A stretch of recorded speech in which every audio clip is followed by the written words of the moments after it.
Ito ho, ang epekto ng walang kuryente. Agwanta tayo ngayon sa pag-mix ng mano-mano. Kailangan na itong gawin. I-order natin bukas. So, medyo marami akong lulutuin ngayon na cake. Kaya, umpisahan ko na sa mano-mano kahit wala munang kuryente. Ayan. Nalagay ako ng asilkal. Woo! Diba? Ayan, ang mano-mano.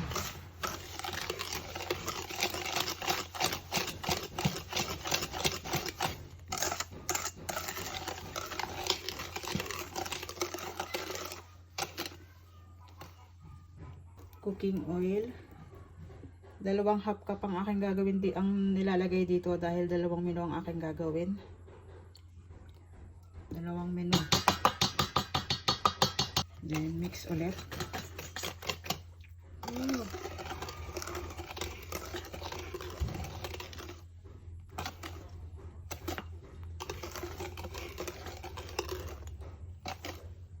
Ayan, di ba? Ang hirap niya kapag whiskey lang ang gamit. Vanilla. Pandalawahan din. Dahil ito ay red velvet, so lagyan na natin ng food color na red. So, diba, ang social lang aking ginagamit na food color, Petriaco, para sa ating red velvet. Ubusan kasi ako ng liquid. Ito, kahit konti lang ilagay mo, talaga nagre-red talaga siya. Ayan o, kita nyo ba? Diba, konti lang yung nilagay ko.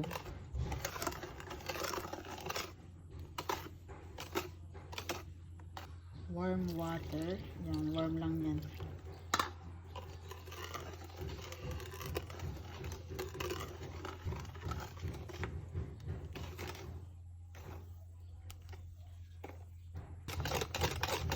Ayan, medyo natunaw na yung asukal. Ayan, maganda na siyang, ayos na siyang haluin. Tapos, ito yung fresh milk na nilagyan ko ng suka. Ayan, binabad ko muna yan ng 5 minuto.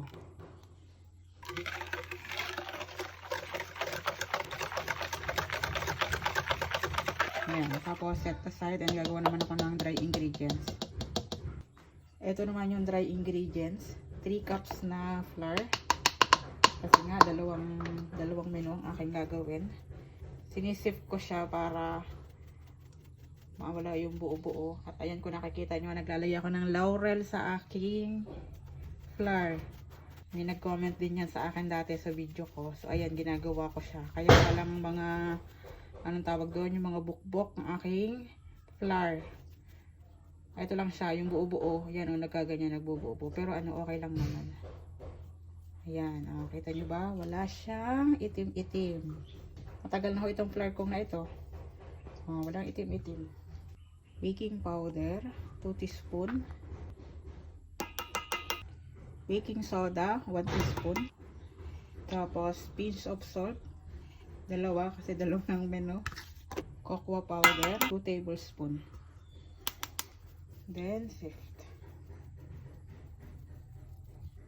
Then, mekos.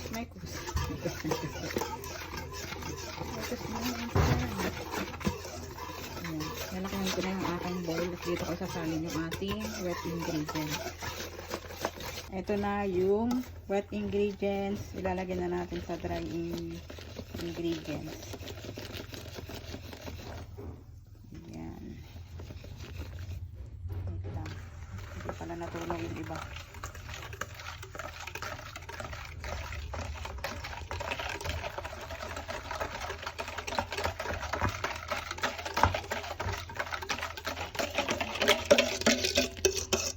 Na ang mahirap, pero sa ganito pala medyo okay lang kasi masyado siyang liquid kumpara sa iba na dun sa butter vanilla masyado siyang hindi siya masyadong maliquid, stick, ano ba ang tawag doon, yung basta hindi siya masyadong maliquid.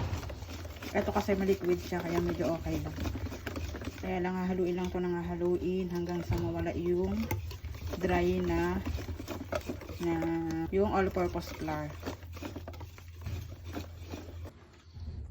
Tapos, para make sure na wala na siyang buo-buo, sasalain ko naman siya. Oh, bigat.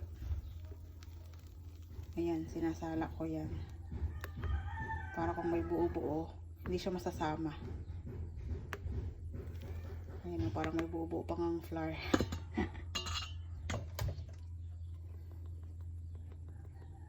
Yan, ganyan lang, continue lang, sasalain lang lahat. Medyo matagal kapag pinidyo pa natin lahat. Ayan, eto na po lahat. O, ayan, nakita nyo ba? Ayan, wala na siyang buo-buo. Pino na talaga. Unti lang din pala, o, napuno na siya dito sa maliit kong bowl. Ito na po yung ating butter. Nalagay ko na siya dito. Bale, ito yung pang 7x3 ko. Dadalawa lang kasi yung aking lutuan na ganyan. Kaya ayan, may tira pa. So, may magdadalawang salang ako. Meron ako ay pang 6x3 ang sukat ng aking pan. Kailangan ko ay 7x3.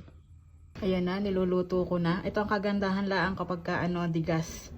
Kahit walang kuryente nakakapagluto. So, ayan, hinaan ko lang yan. Ito na po yung ating na-bake kanina. Ayan, may yung gitna niya ganyan na. Yun yung bulak kanina. Ewan ko bakit nagganyan yan. Tapos yung last na salang ko, wala naman kasi tinanggal ko na yung bulak. Yun lang. Tapos na. Thank you for